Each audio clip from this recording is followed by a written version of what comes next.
Pemirsa, Indonesia diprediksi segera masuk ke jurang resesi pada kuartal ketiga tahun ini. Kesulitan ekonomi di tengah perjuangan melawan virus COVID-19 semakin membayangi masyarakat di tanah air.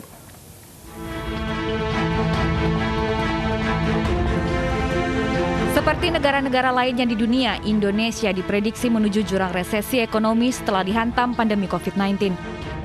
Resesi ekonomi ditandai dengan penurunan kegiatan ekonomi selama berbulan-bulan, bahkan hingga bertahun-tahun lamanya.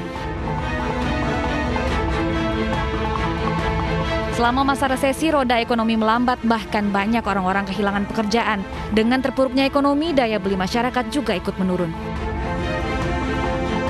Ya jelas ini ya, karena kan semua tempat usaha ditutup misalnya gitu. Lalu kemudian orang tidak keluar rumah gitu ya, dan sehingga tentunya terjadi kontraksi dong, orang kerja dari rumah, jelas misalnya angkutan umum atau ini tidak beroperasi, jadi dampaknya kemana-mana karena orang praktis mengurangi kegiatan juga ya. Ya, lapangan pekerjaan yang mayoritas masyarakat itu dikerjakan dan tidak bisa bekerja lagi dalam situasi pandemi harus bisa dialihkan. Karena mereka adalah tenaga kerja yang sebenarnya sehari-hari akan menjadi roda ekonomi, dan kalau ternyata roda ekonominya mandek berarti resesi ekonomi bakal terjadi. Jadi harus ada tenaga kerja yang dibuka.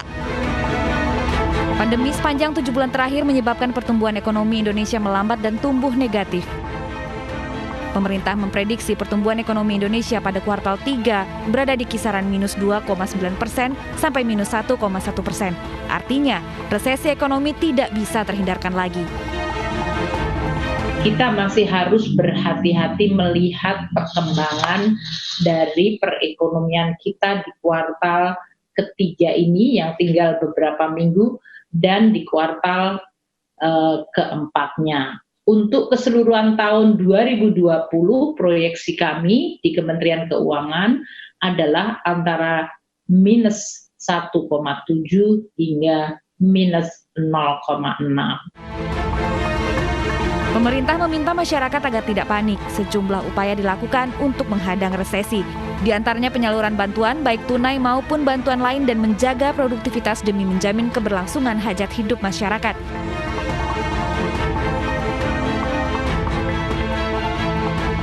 Berhemat dan mencari sumber penghasilan tambahan lain juga disarankan sebagai persiapan menghadapi resesi ekonomi.